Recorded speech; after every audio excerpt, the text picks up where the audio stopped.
Astaghfirullahalazim wa la hawla wa la quwwata illa billah. Allahumma salli ala Sayyidina Muhammad wa ala ali Sayyidina Muhammad wa ala ali Sayyidina Muhammad. Allahumma rabbi yassir wa la tu'assir wa la hawla wa la quwwata illa billahil aliyyil azim.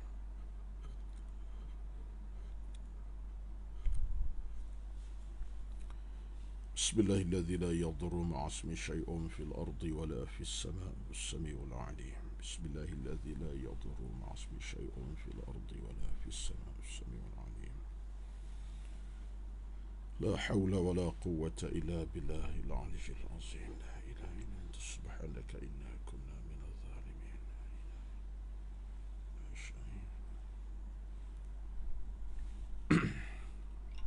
اللهم ربي يا كريم يا رحمن يا رحيم يا منان يا بديع السماء وذا الجلال يا ذا الجلال والإكرام يا ذا الجلال والإكرام.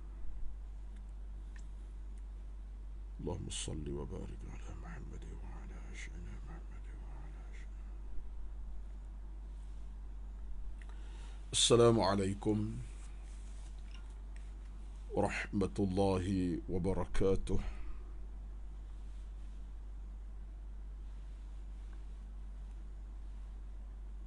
إن الحمد لله نحمده ونستعينه ونستهديه ونستغفره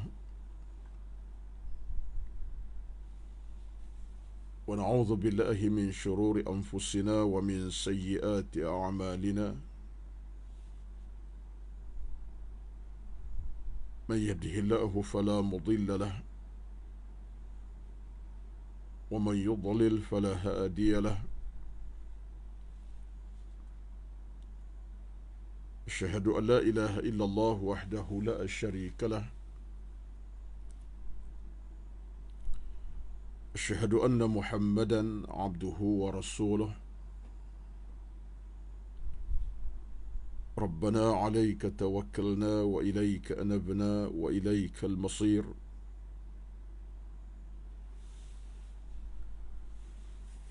اللهم أعنا على ذكرك وشكرك وحسن عبادتك. اللهم أعنا على ذكرك وشكرك وحسن عبادتك. اللهم أعنا على ذكرك وشكرك وحسن عبادتك. اللهم أعز الإسلام والمسلمين. اللهم دمر أعداءك أعداء الدين لا سيما الكفار والمستعمرين. ربنا ظلمنا أنفسنا وإن لم تغفر لنا وترحمنا لنكونن من الخاسرين.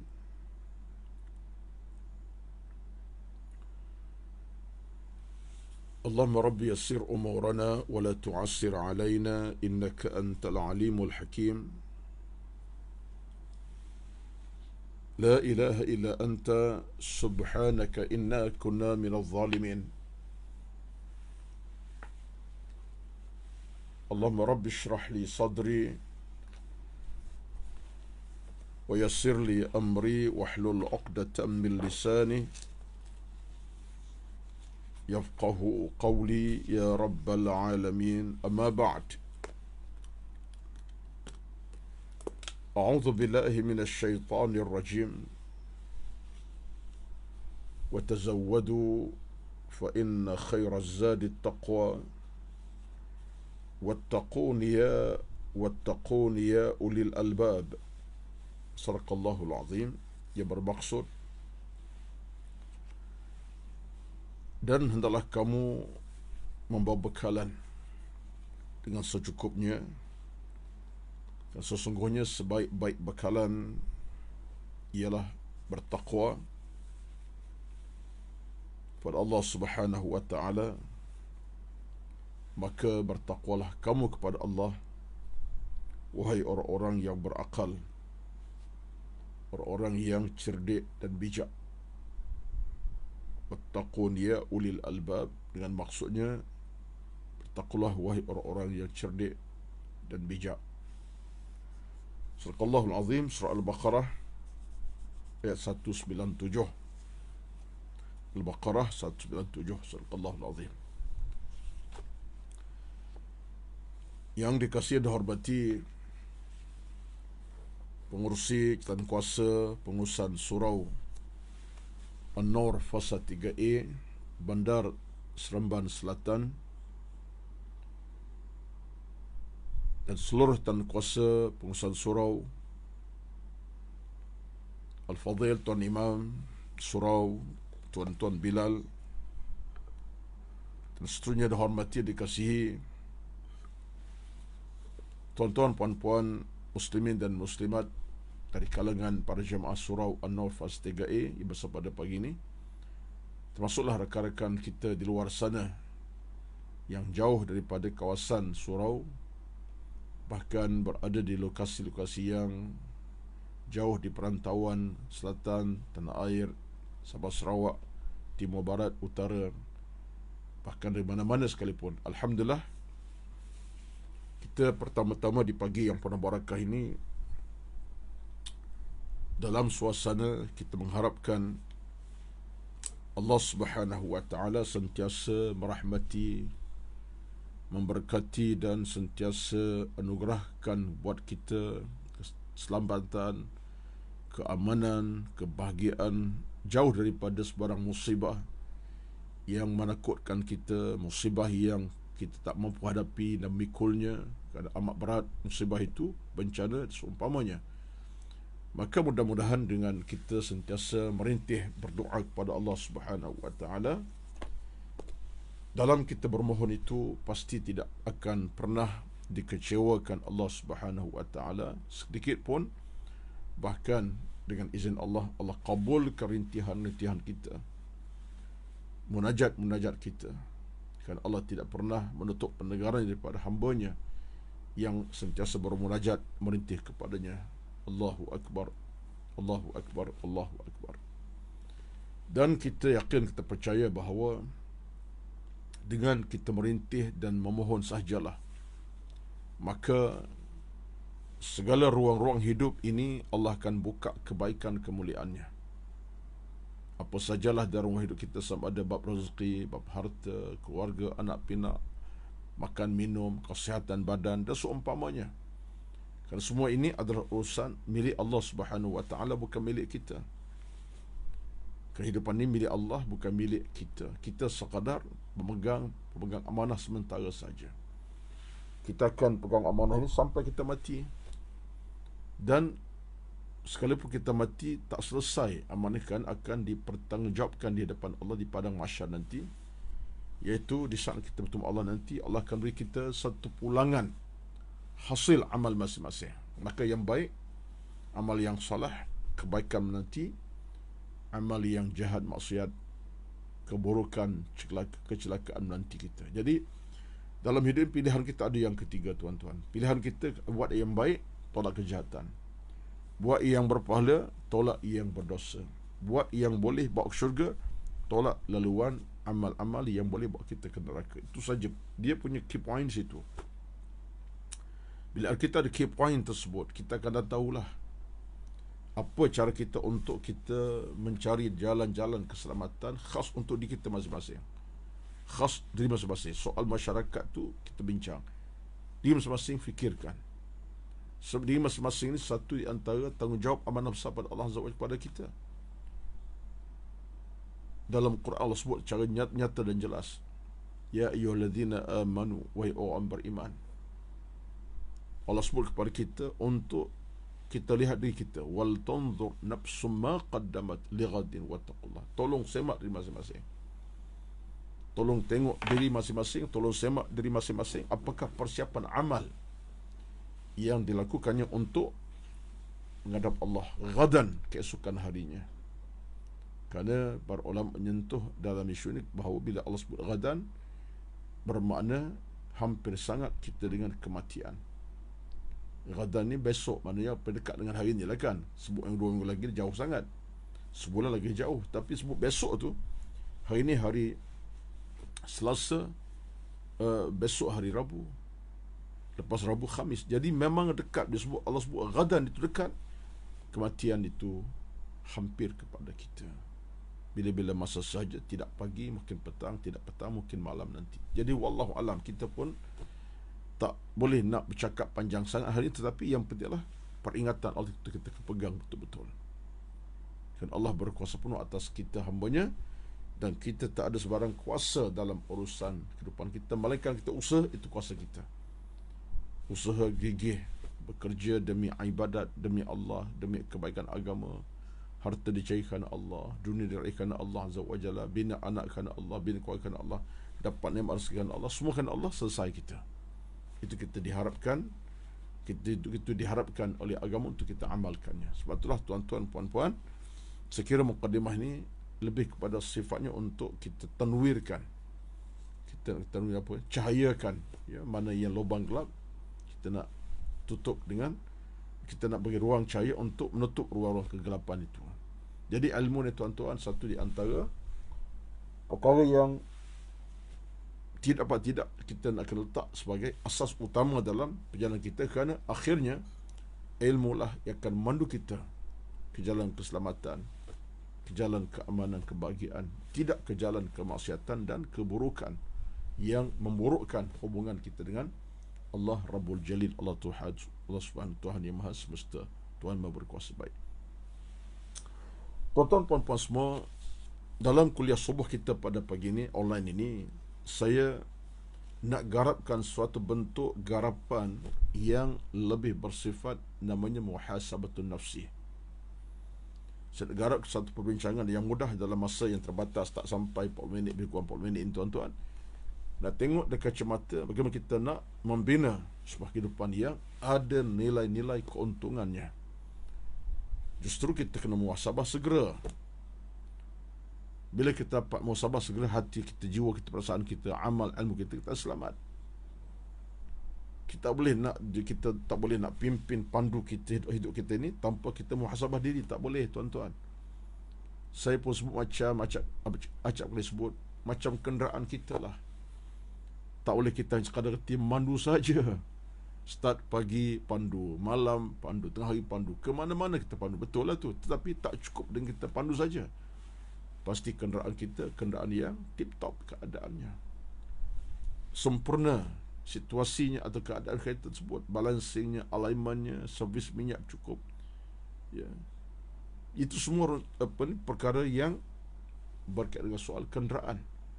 Dah kalau kereta kita tip-top keadaannya, ataupun servisnya baru servis, minyak hitam dah tukar baru, wiper betul masalah, kita mampu untuk kenderaan sesegera mungkin. Hari ini kita bergerak ke utara, ke setanah air, balik kampung. Sebab apa? Kenderaan kita ada masalah.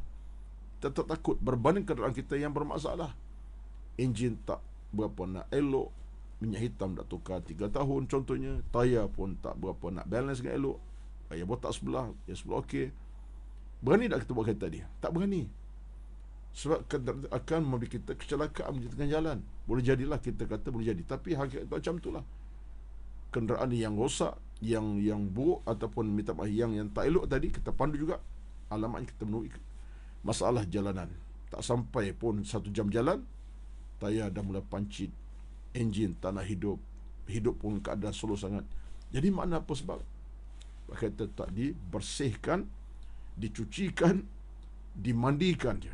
Maksud lain ialah kereta tak di alignment, tak diserviskannya. Faktornya kerana dia tak servis, rosak. Kita tak boleh bawa. Demikian kehidupan kita. Kehidupan kita ni tuan-tuan, itu sifatnya. Kita nak balancingkan, kita nak alignmentkan, kita jajarkan balik, kita nak serviskan balik, supaya ianya menghasilkan satu kehidupan yang sejahtera. Sekalipun ada kekurangan yang tertampung oleh kebenaran amal kita, sekalipun ada keburukan tapi tertampung oleh amal salih kita, ini kita mahu. Puan-puan dirahmat, tuan-tuan, puan. Baik, dalam hadis Nabi sallallahu dalam hal ini Nabi sebut setelah hadis, tuan-tuan, ya, pada hadis menerusi Ibn Umar radhiyallahu anhuma, katanya, akhadha Rasulullah sallallahu alaihi wasallam bimankabi faqal kun fi dunya ka'annaka gharibun aw 'abiru sabilin. Hadis sahih pada Nabi sallallahu daripada Ibnu Umar radhiyallahu anhuma. Minta maaf tuan-tuan, pagi ni suara tak berapa nak clear sikit. Bismillahirrahmanirrahim.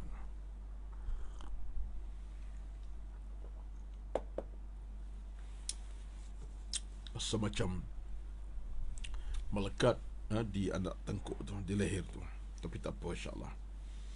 Sabda Nabi SAW, kata Ibn Umar, akhadha Rasulullah bimankibi, Nabi telah memegang bahuku sambil bersabda.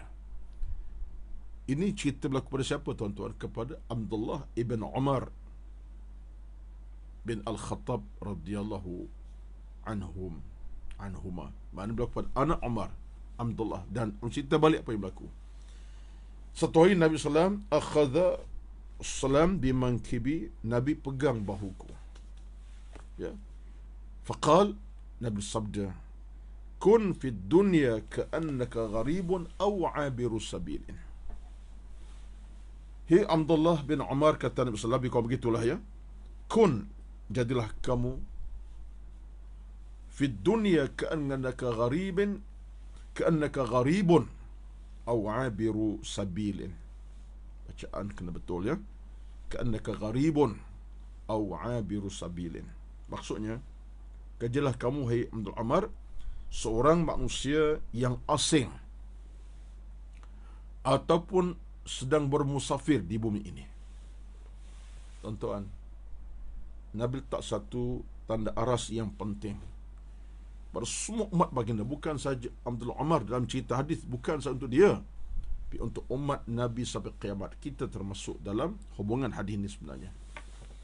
Sebab ini merupakan hadis yang sifatnya umumiyatul lafzi, lafaz umum, tapi maksudnya ialah tersirat lagi tersurat dengan makna secara tuntas kepada kita semua. Tak kira umat datang selepas Nabi ataupun jutaan untuk kemudian datang selepas Nabi, sampai zaman kita, sampai zaman cucu kita.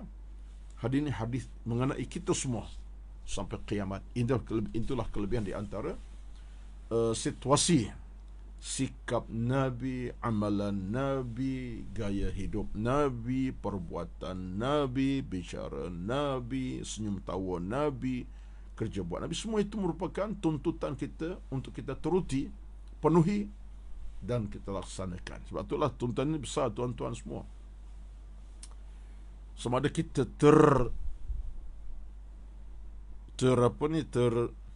tersalah dalam perbuatan ke, ataupun kita memang melakukannya amal-amal soleh, itu serah pada kita. Kalau orang belajar ni, dia akan buat apa dipahami. Contoh dalam hal ibadat Nabi, dia akan ikuti, patuhi, dia akan tunaikan macam Nabi buat. Kalau Nabi segera sembahyang waktu, dia akan segera sembahyang waktu, walaupun dia sedang bekerja sibuk dengan bekerja. Kalau Nabi SAW kata segera untuk sedekah derma, maka dia tak akan ikut untuk tidak bersedekah, walaupun tak banyak, dia buat. Dan Nabi suruh buat hari-hari, contohnya. Malaikat doa kepada kita kebaikan. Jadi masuk dalam kerja agama ni, kita hidup, kata Nabi SAW, jadilah kamu sebagai seorang yang musafir, ya, gharib, tinggal rumah kediaman, datang terlokasi mencari harta.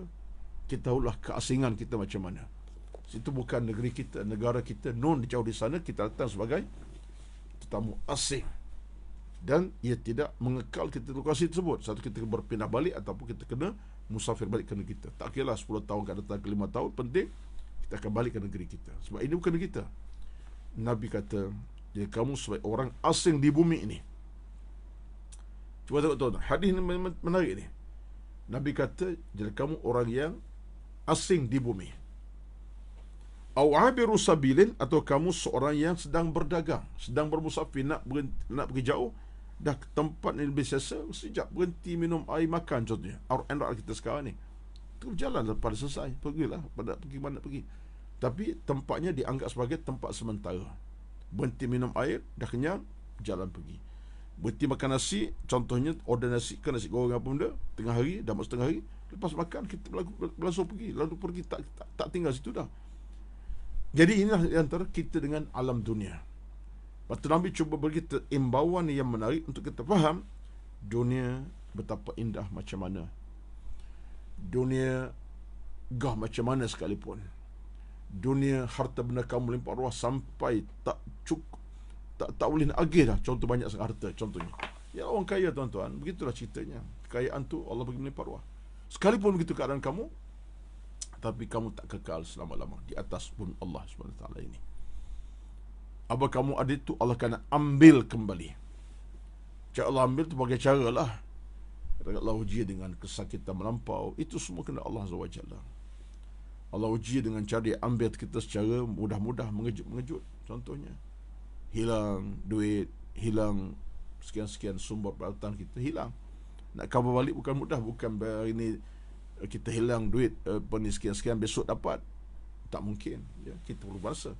Jadi yang setalah Nabi sebut kepada Ibn Umar, kamu ni seumpama orang yang asing di bumi ataupun para musafir sedang berjalan, perindah sekejap, berehat sekejap, nak berjalan. Tuan-tuan, kita boleh faham tak apa yang Nabi hasratkan itu sebenarnya kepada kita semua? Hasrat Nabi begitu indah kepada kita untuk kita ambil kesempatan duit ini sebagai laluan sementara saja. Jika ada orang anggap dunia tempat berlibur, berhibur, santai selama-lamanya sampai tahap dia tak mengaji, tak belajar, ini satu kerugian besar. Kesilapan itu berlaku sebab anda anggap dunia sebagai tempat untuk berseronok santai. Dan setengah orang mungkin rasa macam tu. Apa tak rasanya? Pagi boleh makan sedap, tengah hari makan sedap lagi, malam boleh makan sedap, kawan pun ramai nak sembang, buat kedai kopi 2-3 jam, tak masalah, call je, Mat jom, aku nak cakap dengan kau sekejap, lama tak jumpa, lepas Zuhur pukul 2, jom kita akan sembang. Dari Zuhur sembang pukul 2 sampai pukul 6 dah ada, asal entah ke mana. Seronok, kawan ramai, kawan rapat dekat, boleh belanja, kita makan, kita belanja dia orang makan, kita bersembang kencang isu macam-macam. Hebat kita kan duit ada, datang ke restoran bukan berjalan kaki dengan kenderaan harga 500,000 contohnya. Orang terpegun melihat kenderaan kita, contohnya lah. Tapi setakat mana ia bertahan dalam kehidupan beragama kita? Setakat mana bertahan, tuan-tuan? Tanya diri saya, tuan-tuan, setakat mana bertahan kita dengan urusan dunia tadi? Kaya apakah sampai ke mati? Kesusahan sampai ke mati? Kadang-kadang tak begitu. Bukan kadang-kadang memang tak begitu. Ada orang tak sempat hidup lama pun, Allah ambil nyawa tengah-tengah usia baru 20-an.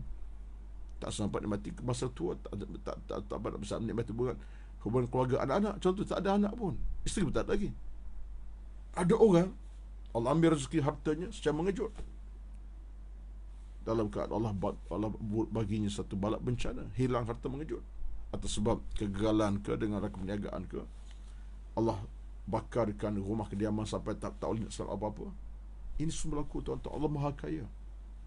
Jadi apa yang saya nak sebut pada puan-puan inilah, dalam agama ni kita kena jelas prinsip hidup kita.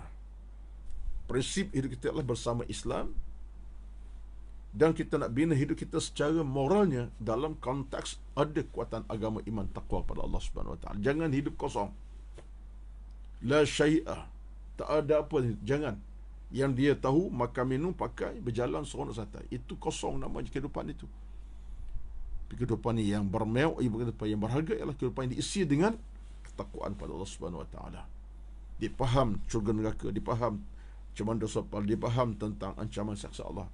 Aku seorang yang ada harta pemimpin contoh. Ini kita nak, tuan-tuan. Jadi dalam hal inilah kita kena satu, orang kata satu aspek utamalah, sentiasa kita berfikir cara beragama. Ya, at-tafkir itu cara beragama. Ada orang kata at-tafkiru dini, berfikir cara agama. Itu agak berat sangat, tapi mungkin boleh diterima. Iaitu orang berfikir cara agama, dia fikir tentang kebaikan cara dia nak buat, hidup macam dia nak cipta. Dia tak nak hidup keburukan, kemaksiatan. Itu orang fikir cara baik. Walaupun dunia mencabar dia macam-macam, tapi dia tahu, aku mesti ikut laluan ini, tidak laluan itu. Laluan itu jahat, maksiat. Laluan ini betul. Orang tak ramai tapi benar.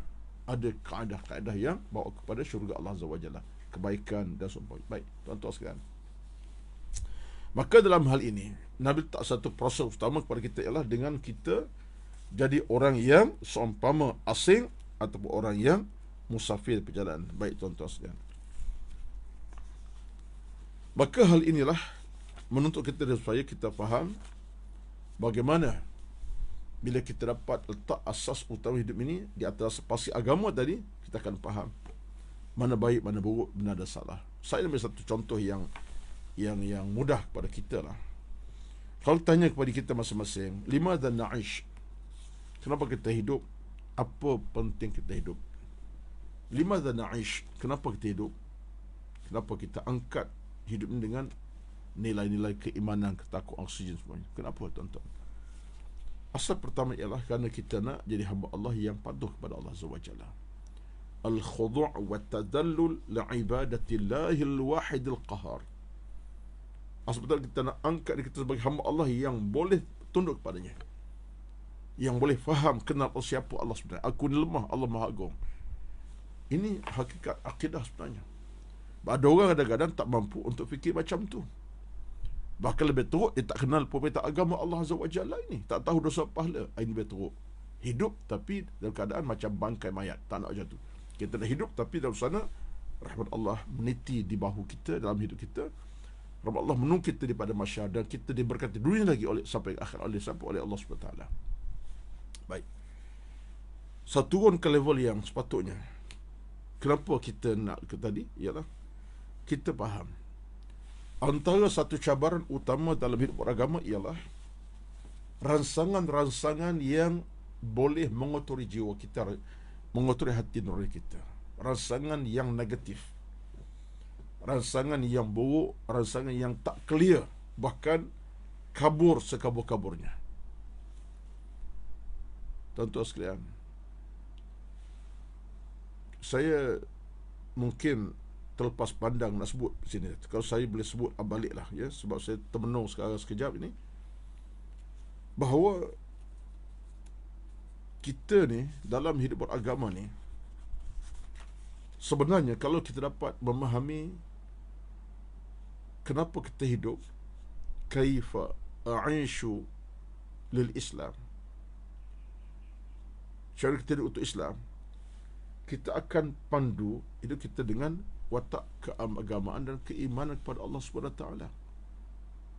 Kita tak hilang kita tak hilang pedoman dalam kita beragama. Pedoman tetap ada. Bismillahirrahmanirrahim. Tak kita miliki. Isu ni sekali ialah godaan tu datang. Di mana godaan datang? Daripada era keduniaan kita ada. Cabaran daripada era keduniaan, nafsu, syahwat manusia tak betul yang boleh merosak pemikiran kita, kawan-kawan yang tak boleh membina iman bahkan usaha kita, dengan hasil pekerjaan kita yang tidak benar, rezeki yang tidak halal. Contoh, ini semua faktor-faktor merosakkan kita, tuan-tuan. Betullah kita nak dalam hidup ini kita letak konteks akidah yang utama. Bekerja ada hubungan dengan akidah. Cari harta ada hubungan dengan akidah Islam. Kita berumah tangga, beranak pinak, anak ramai dalam kediaman kita. Abalong, kakak lang Suruh Jaya, contoh jadi orang besar pun negara, contoh, ataupun dapat gaji besar, mesti asalnya kepada agama. Didikan anak, perintah kepada anak, suruhan anak, mesti cara agama. Larangan cara agama. Tak boleh nak menengki mudah-mudah. Kau ni budak, memang tak kerti apa, bodoh, majid. Bukan itu cara agama. Cara agama ialah didik dengan nilai taqwa, di samping doa kepadanya kebaikan, keselamatan. Ini sebenarnya ini semua, tuan-tuan, berlaku yang kita boleh terjemah dalam masyarakat kita sekarang pun. Kita tak nak masyarakat kita pada ini, netizen sekarang ni, sebut dalam kesempatan pada saya sebut kesempatan pada gini, yang cuma hanya reti untuk mencaci, memaki hamun. Nah, orang dia tak setuju, dia benci dah lama, dia tak nampak kebaikan, dia nampak ialah keburukan orang. Dia akan korek apa keburukan dia boleh buat. Cara menghina, mengkeji, memaki hamun, cara bertulisan lah. Sekarang ni bertulisan, tak bercakap dah sekarang ni. Dia rasa tulisan tu lebih cepat sampai, dia orang boleh baca. Betul. Tapi dia tak tahu di sana ada menanti dosa pahala sebalik apa kamu buat itu. Kalau tak betul, tanggung dosa besar. Dan orang dah baca bukan 1,000 orang, mungkin 2,000 orang. Seluruh dunia baca tulisan kamu yang tak betul. Orang terkesan kerana kamu. Bahaya, tuan-tuan.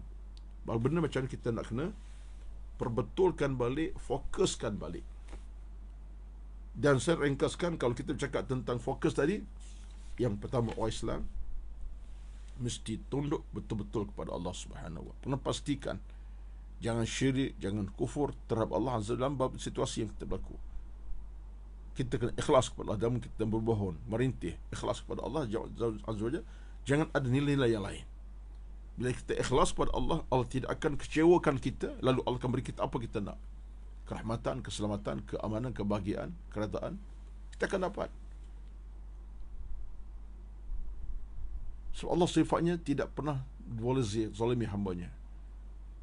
Innaka la tukhlif, engkau tak ukir janji.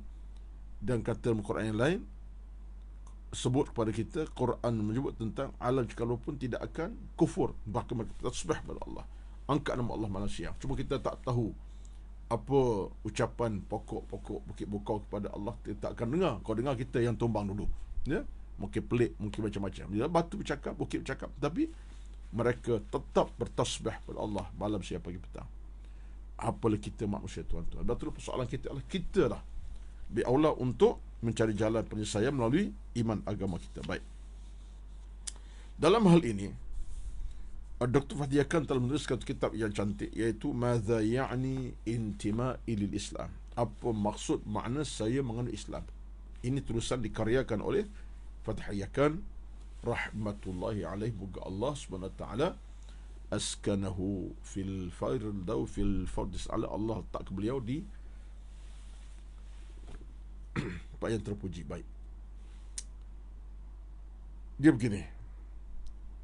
Saya nak sentuh satu sudut yang penting. Kita faham di mana kita berada. Katalah dunia sekarang ni, kita faham dunia tempat diuji oleh Allah SWT. Kita diuji hati kita, kehidupan kita, amalan kita, rezeki kita, dunia kita. Allah uji dengan dunia. Betul, orang mukmin dia tak akan tenggelam dalam urusan dunia sampai lupa akhirat. Dia tak akan tenggelam dalam urusan dunia sampai ke akhirat, sampai lupa akhirat. Tak tenggelam dia. Dia tahu dunia mazra'atul akhirati. Dunia ladang untuk sampai ke akhirat dengan selamat. Seolah kalau kita ni sebuah dunia semacam train lah, train naik kereta api, di ke bawah kita sampai ke hujung tanpa berpaling kanan kiri. Kereta api mana boleh paling kiri kanan, tak ada ikut dah, dia akan terus ikut rel dia, ke utara dia sampai lokasi berhenti. Seolah dunia kita hari ini nak ajak kita ke situ. Ke mana? Dunia ke akhirat dengan selamat. Macam train tadi. Jadi kalau sebuah train, pemandunya ada hemahnya, ada kepakarannya, ada ilmunya, akan bawa train dengan selamat 3-4 jam, mungkin 5 jam berjalan sehingga sampai 7 jam. Kita dunia macam tu, tuan-tuan. Kita nak jadikan dunia memandu kita ke arah kebaikan, bukan pandu kita ke arah keburukan, sehingga tenggelam dalam lumpur, tenggelam dalam lautan, tenggelam dalam sungai sampai lemas. Tak nak macam tu. Kita nak dunia ini bawa kita ke lokasi yang selamat. Sebab itulah kita dalam hal ini kita diminta, diajar oleh agama untuk sentiasa berdoa kepada Allah Subhanahu wa taala dengan penuh keinsafan, supaya kita diberi Allah kerahmatan, keselamatan. Sebagai contoh kita ambil, ya, macam mana kita nak kena sentiasa berdoa kepada Allah. Satu hadis yang menarik daripada riwayat daripada Ibnu As-Sunni dalam satu tulisan dijemput oleh Imam At-Tabrani. Satu hadis menarik yang mungkin tak ramai kalau kita yang membacanya atau menghafaznya, dan mungkin hadis ini dianggap hadis yang tidak berpenting, tapi penting sebenarnya untuk kita amalkan. Bismillahirrahmanirrahim. Antara sabda Nabi, doa ni, doa tuan-tuan, Nabi ajar kepada kita, Allahumma ja'al khaira umuri akhirahu wa khaira amali khawatimahu wa ja'al khaira ayyami yawma alqaka. Doa ni riwayat Ibnu As-Sunni, diriwayatkan oleh At-Tabari dalam At-Tabrani, At-Tabrani, kalau Tabari ulama tafsir, At-Tabrani ulama hadis dalam Al-Awsaf, kitabnya Al-Awsaf. Baik. Doa bunyi macam ini rintihan. Kita jadikan dunia itu ada hakikat kemenangan kepada kita. Bukan dunia yang menipu, bukan dunia yang mengacau kita. Di dunia yang bawa kita kebaikan, keselamatan sampai ke akhirat. Apa kita doa kepada Allah SWT? Allahumma ja'al khaira umuri akhirahu. Ya Allah, jadikan sebaik-baik umurku adalah pada penghujungnya. Kita nak penghujung umur kita tu, dunia tak menipu kita, kita bahagia. Hidup lama dah ni. Kata lama lah ni. Contohnya, puluhan tahun. Kita penghujungnya di alam bumi ini, khaira umurin. Umur sebaik-baiknya. Meninggal usia 75. meninggal dalam rahmat Allah. Ini kita nak. Tak nak meninggal dalam usia sekian, tapi dalam kemurkaan Allah. Wal'iyadu billah. Allah murka dengan kita dan meninggal dalam kemurkaannya. Amal, ibadat tak cukup, istighfar tidak, taubat tidak, kekal dalam maksiat. Ini kita takut. Maka sekali kita berdoa sekarang lah. Allahumma ja'al khaira umri akhirahu wa khaira amali khawatimahu. Dan jadikan sebaik amalku sebagai penutup. Malku nak hidup, ya Allah, dalam amalku, ya penutupnya amal yang baik. Kalau aku mati, bila-bila masa, amal penutupku amal yang soleh, husnul khatimah. Itu minta kepada Allah Azza wa Jalla. Penghujung kematian kita dalam keadaan kita beramal amal soleh, bukan buat kejahatan. Sempat mohon ampun, sempat mencari pahala-pahala, sempat buat ibadat yang konsisten, sempat mencari redha Allah Azza wa Jalla, bukan dalam kemaksiatan yang menipu kita. Itulah harus kita. Wa khaira amali khawatimahu. Aku nak tutup amalku dengan sebaik-baik amalan. Waj'al khaira ayami yawma alqaka.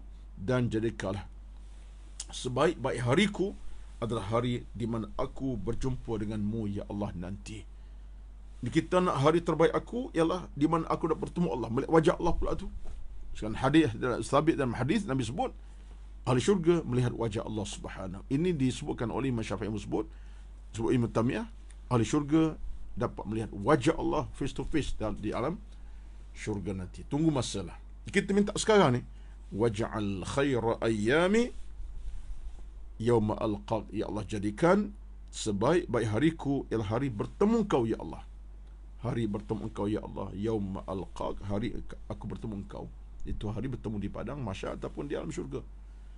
Doa ini, tuan-tuan, direkam dalam kitab Ibn Sunni, disebut At-Tabrani, yang bagi saya begitu penting. Allahumma ja'al khaira umri akhirahu wa khaira amali khawatimahu waj'al khaira ayyami yawma alqaka. Allahu Akbar. Jadi semampu kita lah. Kan doa-doa seumpama tadi, dia membabitkan soal munajat hati dan jiwa. Saya terkesan dalam tempoh 1-2 hari baru ni, saya baca satu tulisan kitab yang kecil. Tapi memang kitab ini saya baca sentiasa, tapi baca kembali kitab kecil-kecil ini. Pertama, bertajuk Ad-Du'a min Kitab wa Sunnati. Muqaddimah baca kitab ini jelas menunjukkan kepada kita, pengarang sebut betapa doa itu merupakan satu rintihan munajat langsung kepada Allah. Dan kita bila semampu kita dapat munajat langsung kepada Allah, itu satu kejayaan utama. Sebab kita dengan Allah, kita tak guna perantara, melainkan direct dengan dia. Direct. Pagi, petang, malam, siang. Pagi direct dengan Tuhan, minta. Malam direct. Siang, malam. Kita tak pernah ada di sana jalan-jalan yang lain. Pada Allah kita munajat. Lepas sembahyang lah. Dan wuduk lagi. Tak belum sembahyang pun solat. Lepas ni kita doa lah. Tak tunggu solat lepas sembahyang baru kita berdoa, tak. Lepas solat pukul 10 pagi. 10 pagi bukan waktu solat apa lagi, duha saja. Sekalipun lepas duha, belum duha, kita munajat kepada Allah Subhanahu wa taala. Direct pada Allah. Jadi ini di antara nadi kuatan kita yang kita pegang betul-betul. Allah tidak akan cacatkan perjalanan kita, bahkan Allah akan permudahkan urusan amal kita. Hati yang sempit Allah perluaskan, jiwa yang sakit Allah sembuhkan, jiwa yang takut Allah beranikan, hati yang bermasalah Allah muliakan, hati yang dah penuh dengan dosa Allah bersihkan. Jangan bimbang, puan-puan, tuan-tuan semua. Betullah kita beragama ni, kita kena ingat bahawa sebenarnya dunia kita sekarang ini adalah sementara saja. Jangan sampai dunia menipu kita, menguasai kita. Itu kita takut. Kita nak kita yang kuasai dunia, kita yang pimpin dunia ke jalan selamat, dan dunia tak menipu kita dalam apa urusan sekalipun. Yang ini sebagai satu pesanan lah kepada saya, ke tuan-tuan semua. Mudah-mudahan Allah Subhanahu wa taala kekalkan kita dalam istiqamah beramal, beribadat kepada Allah Subhanahu wa taala, dan sentiasa kita faham tentang matlamat kehidupan. Kenapa Allah ciptakan kita, ke mana kita nak pergi. Kita faham hakikatnya, kita akan lalai dan lupa leka urusan agamanya. Kita ada matlamat kita nak capai, iaitulah mardatillah, redha Allah, dunia akhiratnya sekali. Dunia nak redha Allah, akhirat kita nak capai. Hingga ke syurga Allah bawa kita hingga ke syurganya. Jadi ini semua proses-proses kita lakukan. Jangan kita abaikan diri kita daripada agama, jauh pada agama, jangan jauh pada ilmu-ilmu. Carilah ilmu tuan-tuan, puan-puan. Sikit sebanyak kita belajar walaupun dalam tempoh singkat, setengah jam, 40 minit. Kesan tu ada sebenarnya. Kesan bukan untuk orang yang akan datang, kesan untuk puluhan tahun akan datang. Daripada kita belajar ilmu ni, hati kita bergetar. Kerana dosa banyak, kita minta ampun sebagi ni. Ini kejayaan kita. Dan bukan untuk kepentingan dalam seminggu 2 minggu ni. Tak. Kita nak cari ilmu, kepentingan sampai kiamat. Kita bina iman amal, kepentingan sampai kiamat. Kita cari kebaikan. Buat kebaikan banyak-banyak mungkin, sebanyak mungkin. Kita nak situasinya berpanjangan sampai kiamat. Bukan setakat setahun 2 tahun, minggu depan, 7 bulan, tidak. Sampai kiamat. Sampai ketemu Allah Subhanahu Wa Taala. Itulah semuanya di antara perjalanan kita yang saya fikir kita kena wahsa banyak-banyak, banyak-banyak. Dan mudah-mudahan di kesempatan pada pagi ini, teruskanlah amal sunat kita, amal wajib kita jaga betul-betul, jangan kita abaikan. Yang sunat kita kerjakan, yang wajib kita jaga betul-betul tanpa cuai. Berpahala kita lakukan, yang berdosa kita jauhi. Dalam kelemahan kita sekalipun kita cari jalan untuk jauhi dosa maksiat, kerana tak boleh kita biar kelemahan mengatasi kehidupan kita. Tak boleh kelemahan mengatasi kehidupan kita. Yang patut ialah kita atasi kelemahan kita dengan kehidupan kita yang penuh kemuliaan ini, dengan hati yang tulus mulus, ikhlas yang berpanjangan, dengan gigi usaha kita ke arah mencari pahala. Tuan-tuan puan semua, kesempatan di penghujung untuk kali ini, bagi tuan-tuan kita terus memberi sokongan kepada surau An-Nur fasa 3A Bandar Serba Selatan dengan cara kita infak subuh-subuh ni. Patut sekarang kita infak, tak boleh sikit banyak pun tak apa, tak boleh banyak sikit pun tak apa, insya-Allah, kerana rezeki kita ini akan Allah perluaskan barakahnya, gantiannya pada satu masa. Kalau kita seorang yang suka menyumbang, onlinekan saja, sikit banyak bukan ukuran, tapi onlinekan saja tiap-tiap hari, tiap minggu, insya-Allah. Kerana Allah berfirman kepada kita, qul inna rabbi yabsutur rizqa liman yasha'u min ibadihi wa yaqdiru lahu wa ma anfaqtum min syai'in fahuwa yukhlifuhu wa huwa khairur raziqin. Dengan makna ayatnya, kata Allah Azza wa Jalla, katakan sesungguhnya Tuhanku lah yang memudahkan urusan rezeki. Allah permudah urusan rezeki kita. Jangan bimbang. Yang duk bagi rezeki malam siang, duit ringgit tu Allah sebenarnya. Kita bekerja usaha, tapi Allah yang izinkan dapat sekian banyak, 1,000, 2,000, 10,000 sebulan. Contohnya, kita cari kerja dengan rezeki, kesihatan, semua itu milik Allah. Pulang kepada Allah balik dengan cara kita berderma sedekah. Kerana kata Allah SWT, apa kamu sedekahkan itu, belanjakan itu, wa ma anfaqtum min syai'in, apa yang kamu belanjakan pada rezeki itu, fahuwa yukhlifuhu, Allah akan ganti kembali, wa huwa khairur raziqin, Allah sebaik-baik rezeki. Allah ganti balik. Dengan cara ganti macam mana? Ketenangan hati, jiwa tenang, lapang. Allah berikan buy cash kembali kepada kita, dan urusan perniagaan, kekayaan kita melalui perniagaan, untung besar perniagaan kita, rezeki melimpah datang. Jangan bimbang, Allah akan ganti balik apa kita sumbangkan kerana Dia, kerana Allah SWT. Sekian itulah saja untuk minggu ini. Mudah-mudahan kita tutup lagi insya-Allah dalam masa yang akan datang. Kita akan maklumkan tarikhnya. Sekian, aqulu qawli hadha, astaghfirullahaladzim li wa lakum wa lisairil muslimina wal muslimat wal mu'minina wal mu'minat. Kita doa kepada saudara Zul, ya, Zul kita, tuan imam kita, bahkan mungkin Bilal pun dia juga di surah An-Nur. Mudah-mudahan beliau dan keluarga akan ke Mekah dapat ibadat sesempurnanya. Allah kabulkan semuanya, pergi dan balik dan rahmat Allah Subhanahu wa taala, sampai ke pintu ke Kaabah, sampai ke Makkah, Madinah untuk ziarah makam Nabi dan selesai semuanya dengan izin Allah. Kita doakan insya-Allah. Sekian, wassalamualaikum warahmatullahi wabarakatuh. A'udzu billahi minasyaitonir rajim. Bismillahirrahmanirrahim. Alhamdulillahi rabbil alamin. Wassalatu wassalamu ala sayyidina Muhammad wa ala alihi wa sahbihi ajma'in. Allahumma inna nas'aluka ridha'aka wal jannah wa na'udzu bika min sakhatika wan nar. Allahumma rabbi yassir umurana ولا تعسر علينا إنك أنت العليم الحكيم لا إله إلا أنت سبحانك إنا كنا من الظالمين ربنا آتنا في الدنيا حسنة وفي الآخرة حسنة وقنا عذاب النار والحمد لله رب العالمين والسلام عليكم ورحمة الله وبركاته.